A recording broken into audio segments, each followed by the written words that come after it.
You see this? This is all of the comments of you all asking me which M1 Mac you should get. So, which one should you get? Let's find out.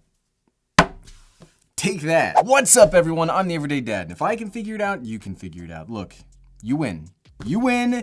You all win. You've worn me down. I wasn't planning on making this video, but I've gotten such a deluge of questions on which one you should buy. Let's just go through all of the options, and I've got some lists on what I would recommend depending on your use case scenario, which of the new M1 Macs that you should go out and get. I got my notes here on the phone that I just slammed down and is hopefully not broken. The first thing I want to mention, you can see note number 1 here. I'll screenshot so that you guys can see it. I'll screenshot so that everybody can see it.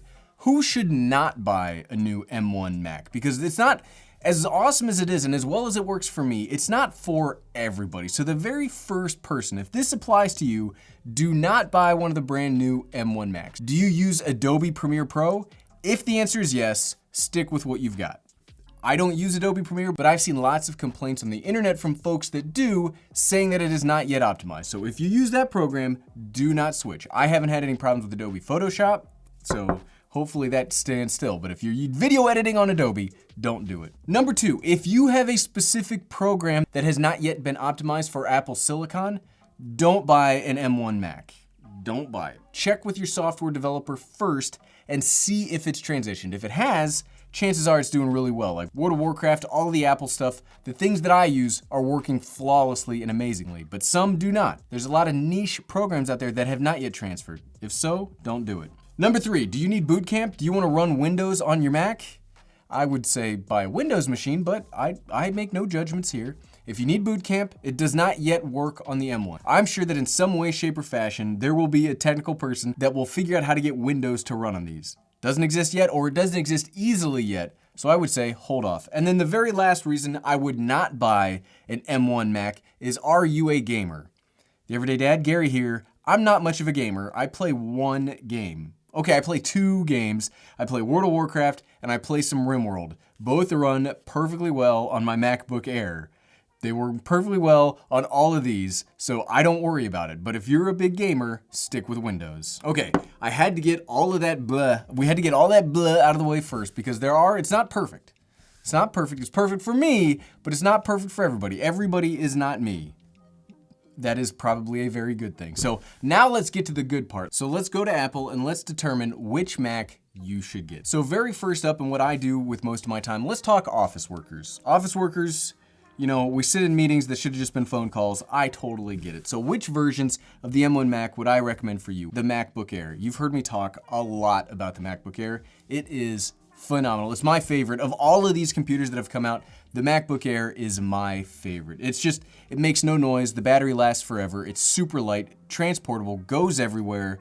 It's amazing. If you're only looking to use this to be like a meeting computer or to do your normal like workflow, maybe some spreadsheets, working on the internet, doing some researching, I would say the base model is perfectly fine. This is the base model right here. Save your business a little bit of money and use this one.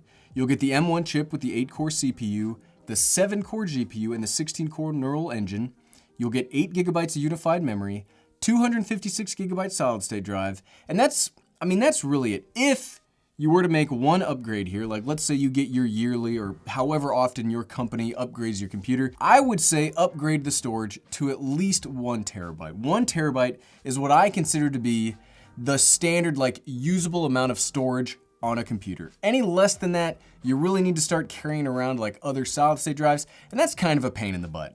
It is doable. I've been doing it because I've been doing all of my work off the MacBook Air, even video editing, more on that in a second. But just save yourself the hassle. Get the 1 terabyte if you can afford it. That will bring you to $1,399, roughly $1,500 after taxes. That is what, if you're an office worker, this is the best option. Okay, next up, office workers, I got you covered. Now let's talk YouTubers. So the 2 things that I do, office worker, YouTuber, they gotta meet in the middle, right? So for YouTubers, I got 2 recommendations for you. 1, the MacBook Pro 13, 2, the Mac Mini. Now, I think the Mac Mini is the perfect like work from home computer, and a lot of YouTubers need to do things like photo editing, video editing. That's really gonna be the one that gets you the most bang for your buck, because you can get this for very reasonably priced. And it gives you more capabilities if you want to have it plugged into like your home setup, as opposed to like the MacBook Air or the MacBook Pro 13, because these will only work with one external monitor. The Mac Mini works with two because of all of the I/O in the back. And that's the reason that I would get the Mac Mini over the MacBook Pro or the MacBook Air. In certain cases, we'll talk about the other ones in a second. So you could get just the cheapest version of the Mac Mini. That will give you basically the same thing as a MacBook Pro 13, but for like half the price. You get the 8-core GPU, the 8-core CPU, the 16-core neural engine, 8 gigabytes of memory, 256 gigabyte solid state drive. You already know what I'm gonna say. Where would I upgrade? Where would I upgrade this machine? You're gonna think to yourself, Gary, you just upgraded the storage on that laptop. You're probably gonna wanna upgrade the storage here. No. Not gonna upgrade the storage here. If you're gonna spend any money for the Mac Mini, get the 16 gigabytes of unified memory, bringing you up to $899. Because the Mac Mini, you're not gonna be traveling with it, or if you are traveling with it, it's always gonna be next to a monitor or something. And because of all the extra I/O in the back, it's got USB-C and USB-A, then you can more easily use like an external drive, solid state drive, spinning drive, even a RAID enclosure. That makes a lot more sense here. So you're not necessarily as constrained by the storage space on the Mac Mini as you are by that RAM, because you cannot upgrade unified memory yourself. It is one of the ways to get such fast memory is to have it, soldered to the board. So we can't upgrade it ourselves. Sucks, but it's totally understandable. So this is what I would get. It'll run you $900. Yes, you'll need a monitor. Yes, you'll need a keyboard and mouse. It doesn't come with that, but there are very budget options out there that you could probably get away with $1,100 and have a very legit computer setup in the Mac Mini with all of this stuff. I also said the MacBook Pro 13. Now the MacBook Pro 13, the reason I'm recommending the MacBook Pro 13 to YouTubers as opposed to the MacBook Air, I mean, I could recommend the MacBook Air to everybody because it's phenomenal. But the reason I'm saying MacBook Pro 13 is I do think it's the more practical choice, because the MacBook Pro, what it has over the MacBook Air is it has the active cooling system inside of it. So the MacBook Air, there's no fan in this computer. Like you're not gonna hear anything because there's no fan. But the MacBook Pro does have active cooling, and even the MacBook Pro that I've been messing around with and doing a lot of work on, I've never heard it make noise. I can't even tell that the darn thing has a fan in it, because if it's spinning, I can never tell. But it does have better battery life, and one of the things about YouTubers, and if you're not a YouTuber, you probably don't understand, YouTube is all about just go, go, go, go, go, go, go. In all of the situations that I could imagine the better battery life helping somebody out, it would be a YouTuber that's just strung themselves out and overworked, because a lot of YouTubers have a problem with overworking, despite what everybody in the internet probably thinks of. Oh, they just sit around and make a video once or twice, and they collect millions of views. It's a lot of work.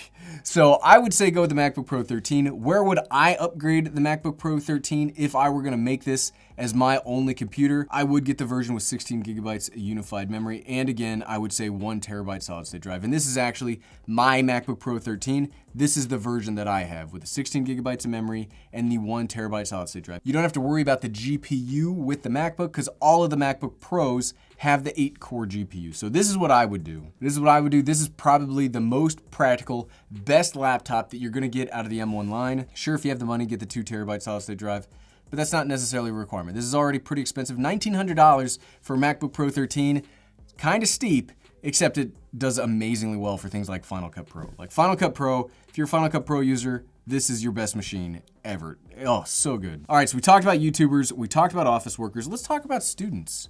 My wife is going for her master's degree right now, and I have some thoughts about these computers for students. Now, most students in most schools right now are doing all virtual. So I would not recommend a MacBook to you. I would go back to that Mac Mini. And for schools, you're gonna be writing lots of paper, you're gonna be doing lots of research. I would say go with the cheapest version. The $700 version is gonna give you plenty of power. It's gonna let you plug into all the HDMI monitors, like she's got an HDMI monitor.